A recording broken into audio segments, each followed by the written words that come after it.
পৃথিবীতে এমন অনেক মানুষ রয়েছেন যারা নিজেরা হাসতে হাসতে কখন আপনার হাসিটা কেড়ে নেবে সেটা টেরই পাবেন না। বিগত সময়ে এমন অসংখ্য মানুষ এমন পরিস্থিতির শিকার হয়েছেন। তারা এরপরেও পারেননি সত্যকে তুলে ধরতে, বলতে পারেননি না বলা হাজারো কথা। যে কথা যায়নি বলা সে কথাগুলোই সময় হয়েছে বলার। এসএটিভির এই প্ল্যাটফর্মে সে কথাগুলোই বলবেন আপনি, শুনবে গোটা বিশ্ব। আর আয়োজন নিয়ে আপনাদেরকে আমন্ত্রণ জানাচ্ছি আমি বাপ্পি খান।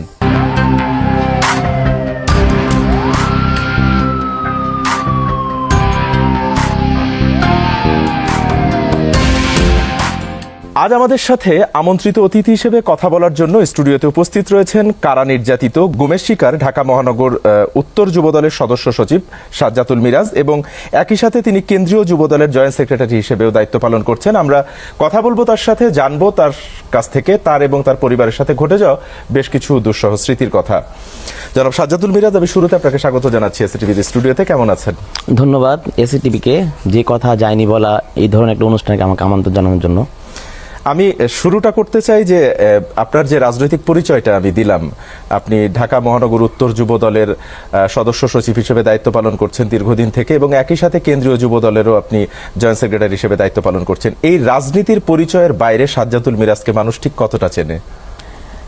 আমি এই রাজনীতি বাইরেও এর আগে আমার এর সাথে রাজনীতির সাথে আমার পুরো পরিবারের সংযুক্ত প্রায় জাগদল থেকে।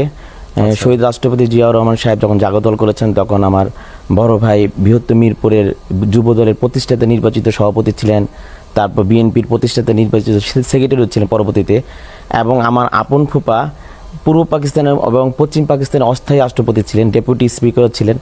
তো উনি জিয়াউর রহমান যখন জাগদল গঠন করেন তখন কিন্তু প্রথম যে বিএনপির অফিস তখন কিন্তু আমার ফুফা এটিএম মতিন পাটোয়ারি সাহেবের বাসায় কিন্তু প্রথম জাগদলের অফিসটা হয়।